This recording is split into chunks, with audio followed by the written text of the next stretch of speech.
Cone எப்படி ப்ராப்பராக seal பண்ணுறது அப்படின்னு நான் சொல்கிறேன். நான் 3/4 இன்ச்சு டேப்பு இல்லைனா 1 இன்ச்சு டேப்பு தான் யூஸ் பண்ணுவேன். இன்றைக்கி நான் எடுத்திருக்கிறது 1 இன்ச்சு டேப். ஃபஸ்ட்டு மேலே இருந்து கீழே நான் 2 ஃபோல்ட் பண்ணிக்கிறேன். நெக்ஸ்ட்டு 2 பக்கமும் சைடில் இந்த மாதிரி நான் ஃபோல்ட் பண்ணிக்கிறேன். இந்த ஸ்டெப்க்கு அப்புறம் நான் எப்போவுமே ஃப்ளோ செக் பண்ணுவேன்.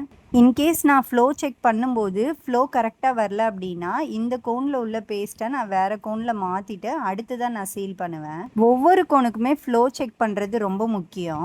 நெக்ஸ்ட்டு நான் டிப்பில் இந்த மாதிரி சீல் பண்ணிக்கிறேன். ஃபைனலாக மேலே திரும்ப நான் ஒரு 2 ஃபோல்ட் இந்த மாதிரி பண்ணி டைட்டாக ஹோல்ட் பண்ணிவிட்டு சின்னதாக ஒரு செல்லோ டேப் எடுத்து பின்னாடி இருந்து முன்னாடி கவர் பண்ணுற மாதிரி நான் ஒரு செல்லோ டேப் போடுறேன். நெக்ஸ்ட்டு கொஞ்சம் பெருசாக ஒரு செல்லோ டேப் எடுத்து மிடில் அதை நான் ஸ்டிக் பண்ணிவிட்டு 2 பக்கமும் சைடில் இந்த இடத்துல நல்லா அழுத்தமாக ஒட்டிட்டு சைடில் சின்ன சின்னதாக இருக்கிற எல்லாத்தையுமே நல்லா இந்த மாதிரி தேய்ச்சி விட்டுருங்க. 2 பக்கமுமே அந்த எட்ஜஸ் எல்லாமே நம்ம நல்லா மடக்கி ஃபோல்ட் பண்ணும்போது தான் அந்த கோனோட ஷேப் வந்து நமக்கு ரொம்ப அழகாக கிடைக்கும். ஃபைனலாக ஒரு டேப் எடுத்து எல்லா செல்லோ டேப்பையும் கவர் பண்ணுற மாதிரி இந்த மாதிரி சுற்றி ஒட்டிக்கிறேன். ப்ராப்பராக சீல் பண்ணும்போது கோனோட ஷேப்பும் ரொம்ப அழகாக இருக்கும்.